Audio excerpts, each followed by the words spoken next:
The rise of fascism in the United States over the last 50 years has been a challenging and disparaging problem.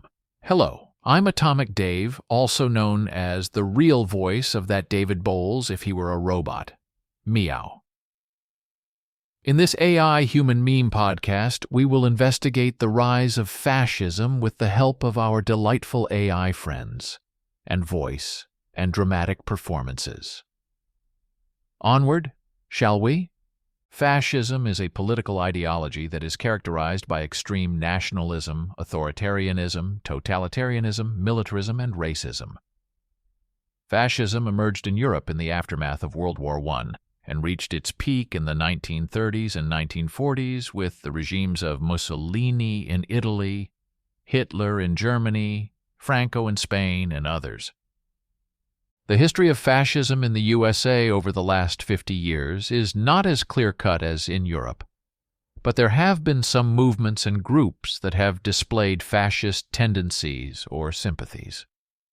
Some examples are the American Nazi Party, founded by George Lincoln Rockwell in 1959, was a neo-Nazi organization that advocated white supremacy, anti-Semitism, and violence. The party was involved in several rallies, protests, and clashes with civil rights activists and anti-fascists.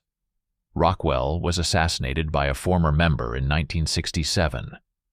The Ku Klux Klan, a white supremacist hate group that originated in the Reconstruction era, experienced a resurgence in the 1960s and 1970s, fueled by opposition to the civil rights movement, desegregation, and immigration.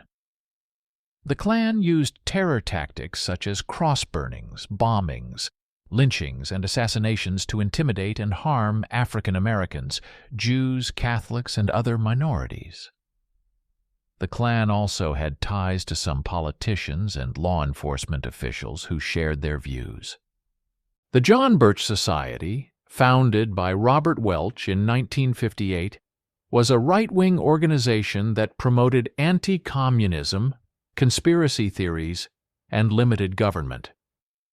The society accused many prominent figures of being communists or communist sympathizers, including President Dwight Eisenhower, Martin Luther King Jr., and Earl Warren. The society also opposed civil rights legislation, the United Nations, the Federal Reserve, and other aspects of the U.S. government that they deemed as threats to American sovereignty and freedom. The Patriot movement, which emerged in the 1990s and 2000s, was a loose network of militias, survivalists, sovereign citizens, and other anti-government extremists who believed that the U.S. government was illegitimate and tyrannical. The movement was influenced by various ideologies such as Christian identity, white nationalism, libertarianism, and conspiracy theories. Some members of the movement were involved in violent acts such as the Oklahoma City bombing in 1995, the Ruby Ridge standoff in 1992, and the Waco siege in 1993. The alt-right, which rose to prominence between 2010 and 2020, was a term used to describe a diverse group of online activists who espoused white nationalism, neo-Nazism, anti-Semitism, Islamophobia, misogyny, homophobia, and other forms of bigotry.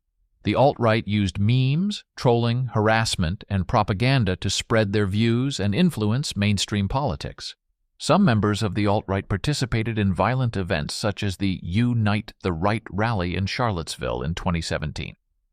The current state of fascism in the USA is a matter of debate and concern among scholars, journalists, and citizens.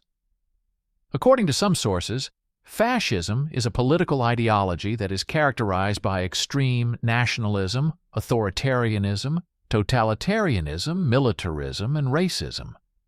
Fascism emerged in Europe in the aftermath of World War I and reached its peak in the 1930s and 1940s with the regimes of Mussolini in Italy, Hitler in Germany, Franco in Spain, and others.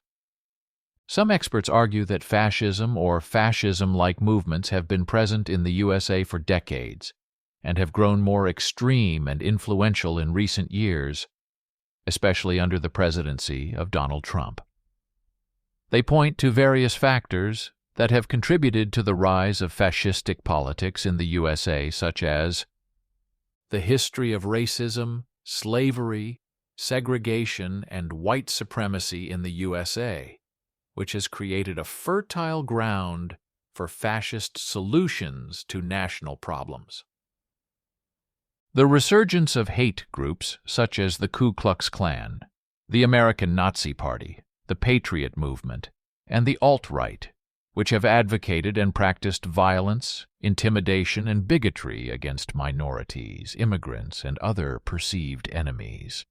The spread of conspiracy theories, misinformation, and propaganda through social media and other platforms, which have eroded trust in democratic institutions, science, and facts. The polarization of the political system and the erosion of civil discourse, which have created a climate of hostility, resentment, and fear among different segments of society. The manipulation of the electoral system and the judiciary by Republican politicians and their allies, who have sought to undermine voting rights, gerrymander districts, stack courts, and overturn election results. The mobilization of a large and loyal base of supporters by Trump and his allies, who have exploited their grievances, fears, and prejudices, and have incited them to violence and insurrection. There are different ways to identify the signs of fascism, but some common features that have been observed in fascist movements and regimes are powerful and continuing nationalism.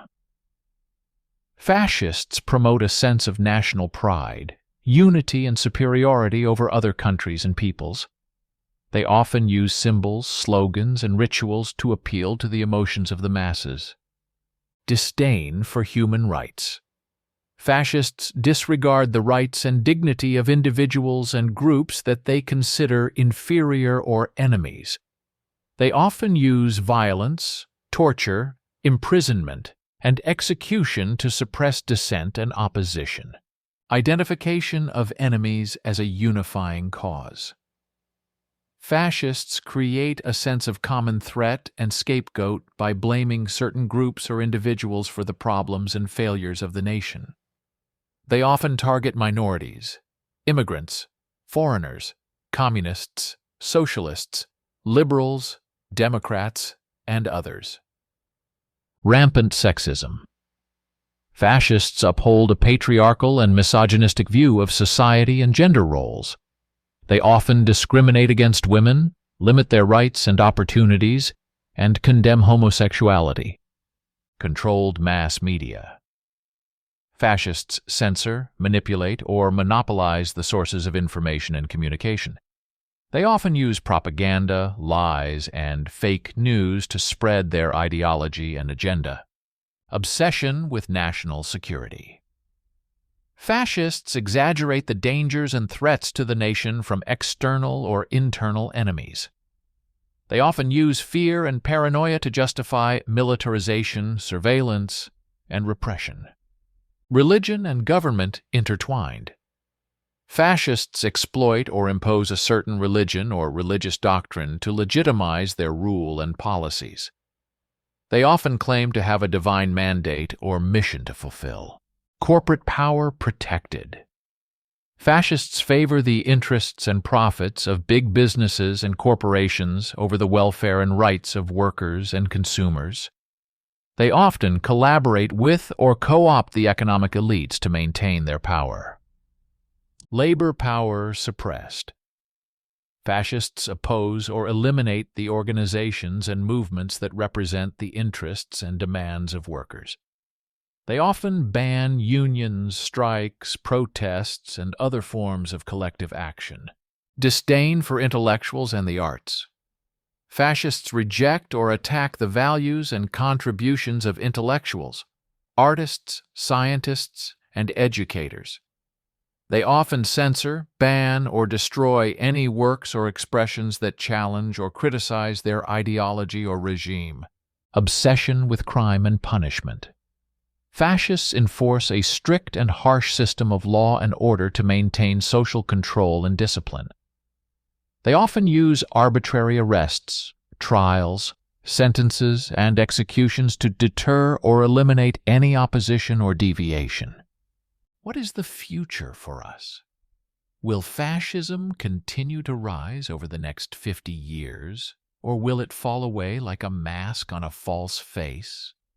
Well, predicting the rise or fall of fascism over the next 50 years in America is a difficult and uncertain task, as there are many factors and variables that can influence the course of history. However, based on the current trends and scenarios, I can offer some possible outcomes and implications. One possible outcome is that fascism will continue to rise and gain more power and influence in American politics and society, especially if the economic, social, and environmental crises worsen, and if the democratic institutions and norms are further eroded or corrupted.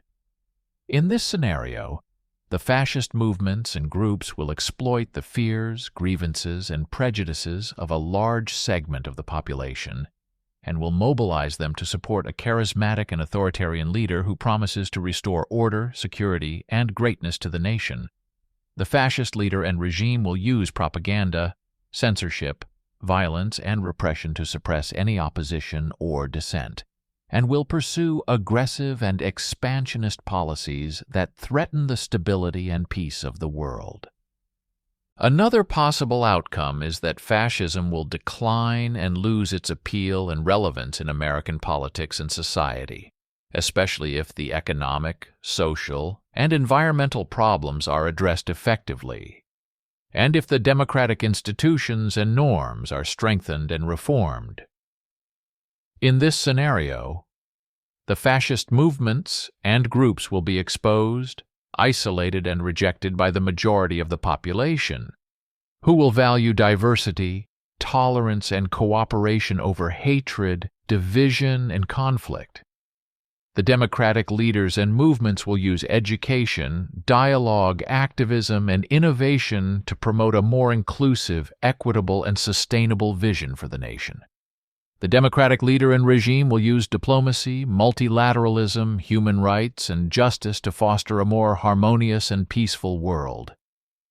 We must fight fascism. We must fight to include all people. That means we must be active and we must vote. Please vote for goodness and for freedom. Fight against cruelty and perceptuality. Well, this has been a wonderful conversation, and I thank you for joining me here on this Human Meme podcast. And remember to always be a human meme.